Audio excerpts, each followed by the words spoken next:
Hi viewers, நம்ம இன்னைக்கு இடியாப்பம் எப்படி பண்ணுறதுன்னு பார்க்கலாம். இதுக்கு தேவையான பொருட்கள் என்னென்னு பார்க்கலாம். 1/2 கிலோ இடியாப்பம் மாவு நான் எடுத்திருக்கேன். இடியாப்பம் மாவு கடையிலேயே ரெடிமேடாக விற்கிது, அதை வாங்கி நம்ம யூஸ் பண்ணிக்கலாம். இடியாப்பம் தாளிக்கிறதுக்காக 2 பெரிய வெங்காயம் பொடி பொடியாக நறுக்கி வச்சுக்கோங்க. 4 பச்சை மிளகா அதையும் பொடியாக நறுக்கி வச்சுக்கோங்க. கொஞ்சோண்டு கருவேப்பிலை, 1/2 டீஸ்பூன் மஞ்சள் தூள், 1/2 டீஸ்பூன் உடைச்ச உளுத்தம்பருப்பு, 1/2 டீஸ்பூன் கடுகு. ஒரு பாத்திரத்தில் கொஞ்சோண்டு தண்ணி எடுத்து நல்லா இந்த மாதிரி கொதிக்க வச்சுக்கோங்க. இப்போ இடியாப்பம் மாவில் தேவையான அளவு உப்பு போட்டுக்குங்க. உப்பு போட்டு நல்லா மிக்ஸ் பண்ணி விட்டுருங்க. இப்போ நம்ம கொதிக்க வச்ச தண்ணியை யூஸ் பண்ணி மாவு பிசைஞ்சிக்கலாம். தண்ணி கொஞ்சம் கொஞ்சமாக ஊற்றி பிசைங்க, ஒட்டுக்கா ஊற்றிடாதீங்க. கொஞ்சம் கொஞ்சமாக தண்ணி ஊற்றி சப்பாத்தி மாவு பதத்துக்கு இந்த மாவை நம்ம பிசைஞ்சிக்கணும். சுட தண்ணி ஊற்றி பிசைறதுனால மாவு ரொம்ப சூடாக இருக்கும், அதனால் கரண்டியால் பிசைஞ்சிக்குங்க. இப்போ பாருங்கள், மாவு ஓரளவுக்கு ஒன்றா வந்துடுச்சு. இப்போ இதில் 2 டேபிள் ஸ்பூன் எண்ணெய் ஊற்றிக்கலாம். எண்ணெய் எதுக்காக ஊற்றுறோன்னா, இடியாப்பம் வந்து பிசுறு பிசுறாக வராமல் ஒரே அழகாக நீட்டாக ஒட்டாமல் வரும். இப்போ ஓரளவுக்கு ஆறி இருக்கிறதுனால நம்ம கையால் மாவை நல்லா பிசைஞ்சு வச்சுக்கலாம். இப்போ பாருங்கள், மாவு பிசைஞ்சாச்சு.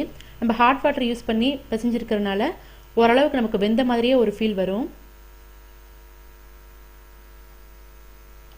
இட்லி பாத்திரத்தில் தண்ணி எடுத்து நல்லா ஆவி வர வரைக்கும் நல்லா கொதிக்க வச்சுக்கோங்க. இப்போ முறுக்கு பிழியறதுல இடியாப்பம் பிழியிற பிளேட்டை போட்டுக்கலாம். அதில் நம்ம பிசைஞ்சு வச்சுருக்கிற மாவை போட்டுக்கலாம். இந்த மாதிரி நீளமாக உருட்டி அதுக்குள்ளே போட்டுக்குங்க.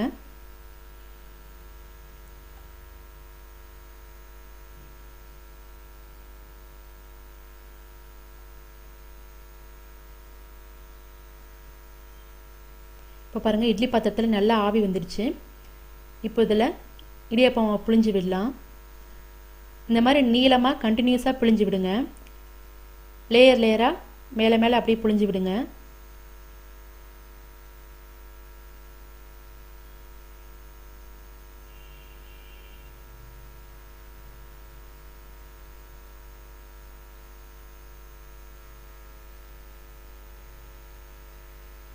இந்த மாதிரி புழிஞ்சிட்டு இட்லி பாத்திரத்தை மூடி வச்சிடலாம். இது ஒரு 5 மினிட்ஸ் நல்லா வேகட்டும். இப்போ ஒரு 5 மினிட்ஸ் ஆயிடுச்சு. பாருங்கள், இடியாப்பம் நல்லா வெந்துடுச்சு. இப்போ இதை எடுத்துடலாம்.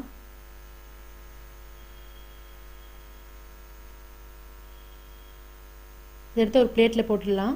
இது வந்து ரொம்ப ஈஸியாக துணி எடுக்க வந்துடும்.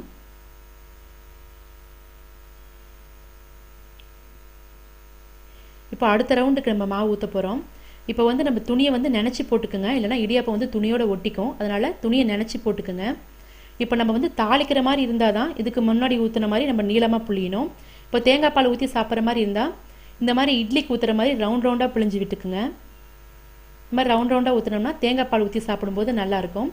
தேங்காய் பால் எப்படி பண்ணுறதுன்னு நான் இன்னொரு வீடியோவில் சொல்லியிருக்கேன். ஸோ நீங்கள் அதை பார்த்து தேங்காய் பால் பண்ணிக்கலாம். ஸ்வீட் விரும்பி சாப்பிட்றவங்களுக்கு தேங்காய் பால் ஊற்றி சாப்பிட்ற இடியாப்பம் ரொம்ப பிடிக்கும். அதனால் நீங்கள் இந்த மாதிரி ரவுண்ட் ரவுண்டாக ஊற்றிக்குங்க.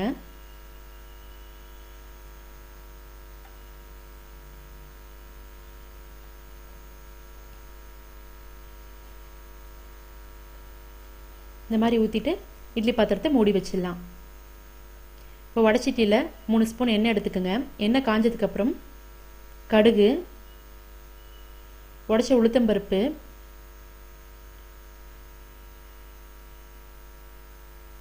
கருவேப்பிலை,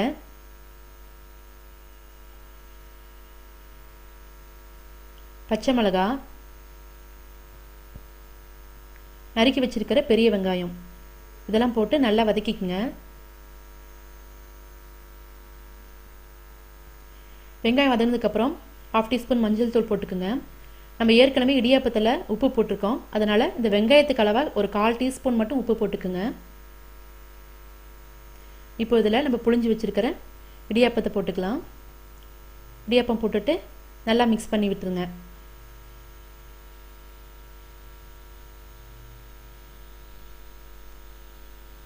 இப்போது டேஸ்டியான இடியாப்பம் ரெடி ஆயிடுச்சு. நீங்களும் உங்கள் வீட்டில் செஞ்சு பாருங்கள். உங்கள் கமெண்ட்ஸ் ஃபீட்பேக்ஸை சொல்லுங்கள். உங்களுக்கு பிடிச்சிருந்தா உங்கள் ஃப்ரெண்ட்ஸ்க்கும் இந்த வீடியோவை ஷேர் பண்ணுங்கள். எங்கள் சேனலை சப்ஸ்கிரைப் பண்ணுங்கள். பாய்.